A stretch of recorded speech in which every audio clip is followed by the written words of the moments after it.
네, 오늘 로마서 3장 1절부터 20절까지의 말씀을 천천히 살펴보고자 합니다. 먼저 로마서 2장에서는 유대인도 이방인과 똑같이 죄의 세력 아래서 있어서 심판을 받을 것이다 라고 말씀하였습니다. 음, 그리고 오늘 말씀은 이제 유대인이 그거에 대해서 강력한 이의를 몇 가지 제기합니다. 바울은 그 예상되는 유대인의 이의에 대해서 반론에 대해서 다룹니다. 유대인들의 반론, 이의와 그에 따른 바울의 대답은 이렇습니다. 먼저 1절, 2절에서는 당신은 할례와 무할례가 중요하지 않다라고 했는데 그렇다면 유대 사람은 특권이 무엇입니까? 유대인의 주장입니다. 이에 대해서 바울은 유대인들이 하나님의 말씀을 맡은 것이 특권이라고 이야기하였습니다. 또 3절, 4절입니다. 유대인들이 약속을 지키지 못했다면 하나님께서도 약속을 지키지 않으신다는 말입니까? 라고 또 유대인이 제기를 합니다. 바울은 이에 대해서 유대인들이 약속을 지키지 않았더라도 하나님은 약속을 지키시는 분이다. 즉, 하나님은 신실하시다라고 말을 합니다. 다음 유대인의 반론은 5절에서 8절까지입니다. 유대인이 이렇게 이야기합니다. 바울 당신은 하나님이 죄인을 의롭게 한다라고 했는데 그렇다면 우리가 불의할수록 우리가 죄를 저질수록 하나님의 의로움이 두드러진다는 말입니까? 이렇게 반론을 합니다. 그리고 또 이어서 이것은 하나님이 죄인을 의롭게 하신다면 우리는 죄를 지어야 하는 것이 아니냐라는 이런 유대인의 논리입니다. 이에 대해서 바울은 그렇지 않다. 사람이 불의를 행하면 당연하게 하나님의 진노나 심판이 임한다라고 말합니다. 그러니까 이것을 보면 유대인의 생각 속에는, 유대인의 논리 속에는 약속을 지키시는 하나님과 또 악한 사람들을 심판하시는 하나님이 같은 하나님이 될 수 없다라고 그런 논리적인 부분이 있습니다. 약속을 지키시는 신실하신 하나님, 그다음에 심판하시는 하나님이 한 분 하나님이 될 수 없다라는 것입니다. 이것을 생각하면 그 가운데 그리스도께서 빠져있기 때문에 어, 유대인은 바울의 주장이 모순되었다라고 생각합니다. 왜냐하면 하나님께서 심판하시는 악을 심판하시는 하나님이신데 신실하신 하나님이 되려면 약속을 지키시려는 구원하신 하나님이 되려면 예수 그리스도께서 그 가운데 있어야 하기 때문입니다.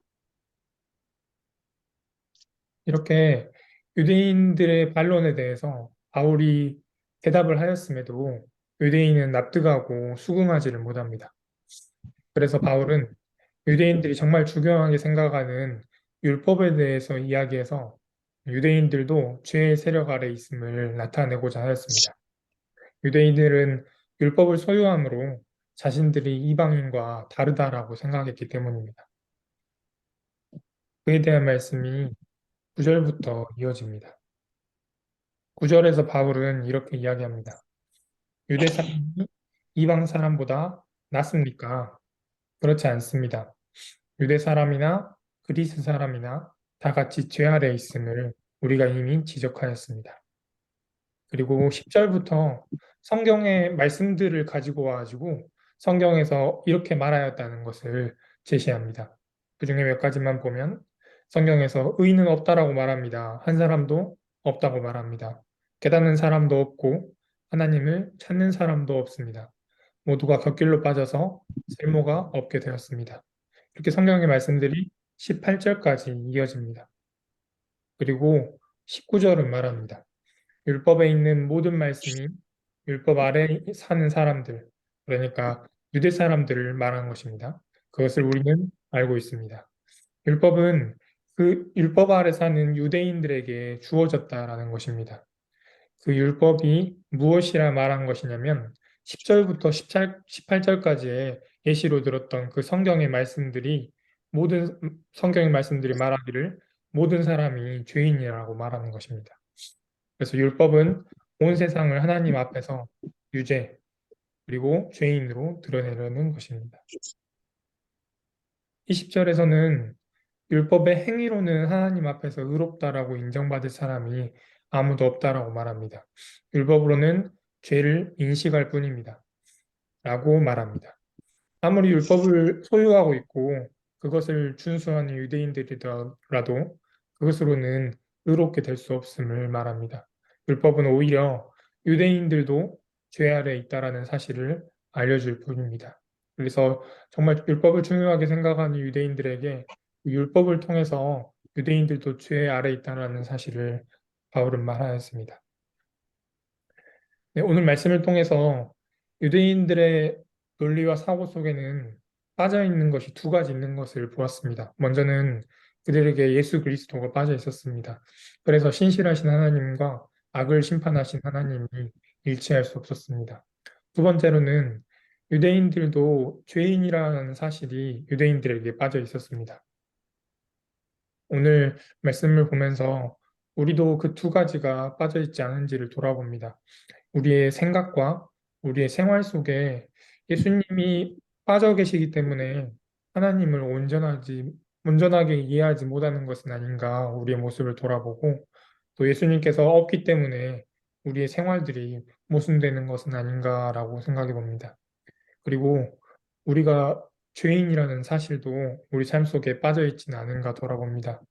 죄인임을 잊고 살기에 또 은혜를 잊고 살지는 않은지 생각해 봅니다. 오늘의 생활 속에 예수 그리스도가 있기를 바라고 우리가 죄인이었다라는 사실을 통해서 우리를 의롭게 하셨던 그 은혜를 기억하시는 오늘 하루가 되었으면 좋겠습니다. 기도하시겠습니다. 하나님 감사합니다. 오늘 유대인에게 바울이 유대인들의 반론들에 대해 대답하는 것을 보았습니다. 유대인들에게는 예수 그리스도가 빠져 있어서 어, 신실하신 하나님과 악을 심판하시는 하나님이 모순되어 있었습니다.